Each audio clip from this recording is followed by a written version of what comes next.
Condition में आप कभी सोचे कि जहाँ से वीडियो में स्टार्ट प्लान कर लिया जाए तो आप उस कंडीशन में आपकी प्रॉपर्टीज होगी, वो प्रॉपर्टी आपकी यही रहेगी, ठीक भैया।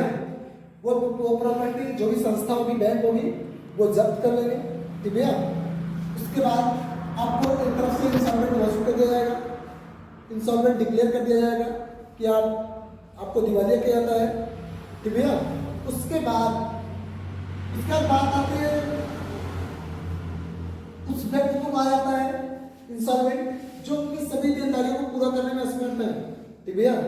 अपनी सभी देनदारियों को पूरा करने में असमर्थ है, यानी कि जब भी आप कंपनी लगाने जा रहे हैं 20 लाख रुपए आप प्राप्त कर लिए और 20 लाख रुपए लगा करके आपकी कंपनी घाटे में चली गई, आपकी कंपनी माइनस जा रही है, तब किस कंडीशन में आप 20 लाख रुपए चुकाएंगे?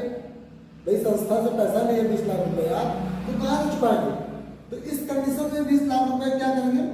डायरेक्टली आपकी जो प्रॉपर्टी होगी, जो असेट होगी आपके पास, उस असेट को अपने हक में कर लेंगे।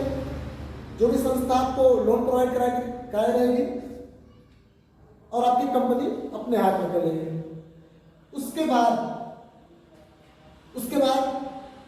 कंपनी का काम है, संस्था का काम है कि वो जो भी आपकी असेट है उसको कंपनी द्वारा जहाँ भी जैसे भी उसको बेच करके कहीं भी कैसे करके अपनी रिकवरी पूरा करते हैं, ठीक भैया।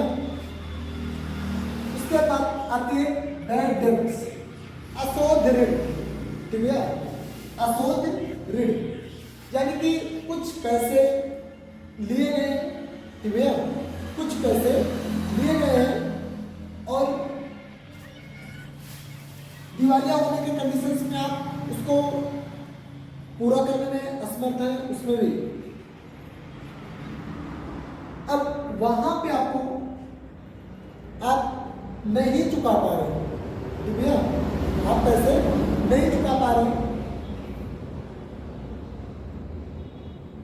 और कहते हैं कि जहां पे आपको इसका भुगतान भी करना है, ठीक भैया, तो उस कंडीशन में आपको बैंक डेब्ट घोषित किया जाएगा, ठीक भैया। खराब ऋण यानी कि इस कंडीशन दिवालिया घोषित किया गया, आपकी प्रॉपर्टी ले ली गई, लेकिन यहाँ पे बैड डेब्ट्स में आपकी प्रॉपर्टी है ही नहीं है, आपके पास प्रॉपर्टी है ही नहीं है, तो बैंक के बताया कि ये खराब ऋण था, ठीक भैया, ये बैड डेब्ट्स था। यहाँ पे हमको किसी कंडीशन कोई फायदा नहीं मिला है। जैसे फॉर एग्जाम्पल ले लीजिए आप, कोई बैंक से बिना देखते होंगे, बिना डॉक्यूमेंट के लोन दे देते हैं, कहते हैं एक ही बार आइए, आधार कार्ड लेके आइए और पैसा ले जाइए, ठीक भैया।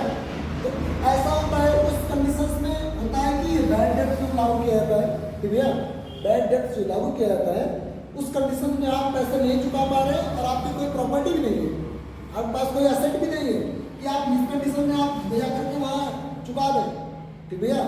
कि कंपनी आपसे रिकवरी कर रही या संस्था है, बैंक आपके साथ कुछ ऐसा लेगी जो रिकवर हो जाए, ठीक भैया। उस कंडीशन में यहाँ पे बैड डेब्ट्स लागू कर दिया जाएगा, ठीक भैया, कि ये भैया असमर्थ है पैसा चुकाने में, इनको एक काम करो, छोड़ दीजिए, जाने दीजिए।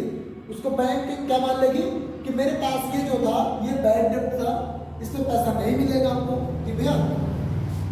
इस कंडीशन में ये दोनों चीजें लागू होती है, ये दोनों चीजें मान लीजिए एक दूसरे को पूरा करें, ठीक भैया। इंसॉल्वेंट और बैड डेब्ट्स।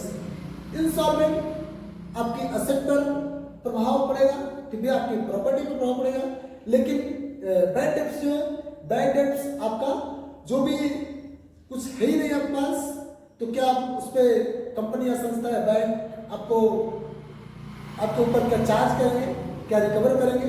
इससे अच्छा है कि बैंक क्या मान लेते हैं कि ये बैड डेब्ट्स है, ठीक भैया, ये समझ आया। इसका अगला टॉपिक है इनकम। अगला टॉपिक क्या भैया? इनकम। हाँ भैया,